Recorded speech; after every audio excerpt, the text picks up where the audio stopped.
dunay magtiayon nga sa wala pa sila maminyo, grabe gyud ni sila kadasig. Apil gyud kung unsay buhat si Ginoo serenading, kung asang wali attend gyud sila busa kining batan-on nga lalaki, nakita pod niya ang usa niya kaka-partner sa kinabuhi didto ra pod sa iglesia nga diin mag-abot gyud sila sa ilang kadasigon. Kasinabot silang duha, nagpakasal.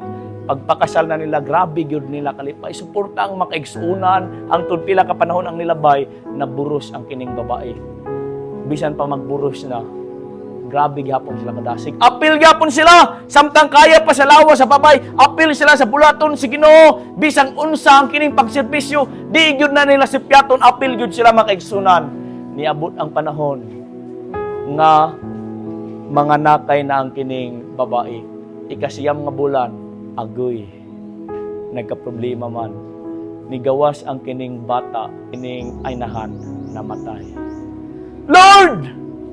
Kulang pa ba nga akong pagserbisyo kanimo? Singgit ang maong bana. Ang tanang namong kinabuhi, tanang panahon among gihatag sa imo, kulang pa ba? Nganong ako mang yung asawa ang imong kuhaon? Kadaghan mga dautan diha sa palibot. Wala magsimba, mga dautan, nagpasagad na yun sa ilang pag-alagad. Pero nganong ako mang yung asawa? Sa kadaghang mga tao, bandiha, mga tulisan, bandiha, mga adik, nganong ako mang yung asawa? Kulang pa ba? Ang tanan namong panahon, among gihatag sa imo, kulang pa ba? Sugod ato mga kaigsunan, wala na siya musimba. Wala na siya mag-ampo. Wala na siya mibasag Biblia, wala na siya mutuog Ginoo. Ang bata nagtubo nga wa gyud niya gitudloan sa mga espirituhanon nga butang. Usahay musimba ra ta maayo ra ta si Ginoo kung daghan tay panalangin. Pero what if kung wa na tay panalangin? What if kuhaon ang kapika sa atong kinabuhi? What if ang atong anak mamatay, human nato pagsimba? What if ang atong igsoon, ang atong lula, ang atong ginikanan? What if mawagtang ang atong mga katigayunan mawala sa kalit mga igsunan? What if sa atong pagmanihoon niya, nigpamauli nato madisgrasya ta, maputlan tagtiil? Maigo, mabali ang atong spinal cord, di na ta makalakaw. What if mga kaigsunan, walay panalangin mo? Kung siya kay imong ibalo si Ginoo. Ang anak, nagtubo, wala niya gi-introduce ang kining Bible. Sa nag-edad na, og 9 anyos ang kining bata.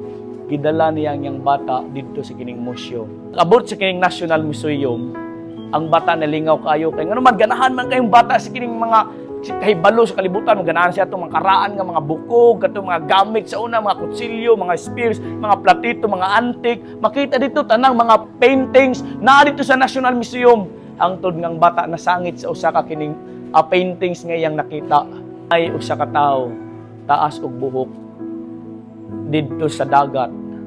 Nay usa ka tawo nga nalunod og kining tawo makaigsunan iyang gigunitan ang usa ka tawo paana. Mao to ang drawing. Minsan na pamurag wala gi kabaluan nakuratan ang iyang amahan. Kani adtong tungura ni flashback siya tanan na kana siyang tao nga nagtabang mao na si Ginoong Hesus. Mao na ang Dios at ang Dios hari sa tang hari nga nagpakamatay dito sa Kalbaryo sa krus aron pagsulbad sa atong mga sala. Kanang tao nga iyang gitabangan mao na si Pedro. Sa panahon nga si Pedro nalunod, iyang gitabangan. O kanang iyang pagtabang, mao na ang simbolo nga hangtod niining mga panahona si Kristo gyud nag-agak og andam muluwas sa iyang mga katawhan. Pa, nganong wala man nimo gisulti? Nganong karon ra man nimo gisulti sa ako? Unihawa na din ang kining amahan. Hawa siya paglakaw, di ang bata kay nagpabilin ra man dito nag-ana. Nagtutok ra ang bata Di ang amahan, nga layo na, tanaw niya, nagpabili man, ibalik siya. Pagbalik sa amahan, gitutukan sa mga bata. O niya dayon, gipangutana siya, pa na ako'y pangutana sa imo. Nahitabo na ba sa imong kinabuhi? Nga ang Ginoo, ni-reach out sa imo, aron sa pagluwas kanimo. Inuktok ang kining amahan. Nitulo yung luha makaigsunan. Nibalik ang iyang mga agahapon kung unsa mga panahon nga siya nagserbisyo sa Ginoo. nitulo ang iyang luha sa panahon nga namatay ang iyang asawa. Iyang nahinumduman ang makasakit niyang gibati busa iyang gitalikdan ang Ginoo. Wa ni siya magsimba, wala ni siya magampo, wa ni siya magbasa og Biblia. Nitulo iyang luha mga kaigsunan. Di ko siya ganong pangutana sa bata. Nahitabo na ba?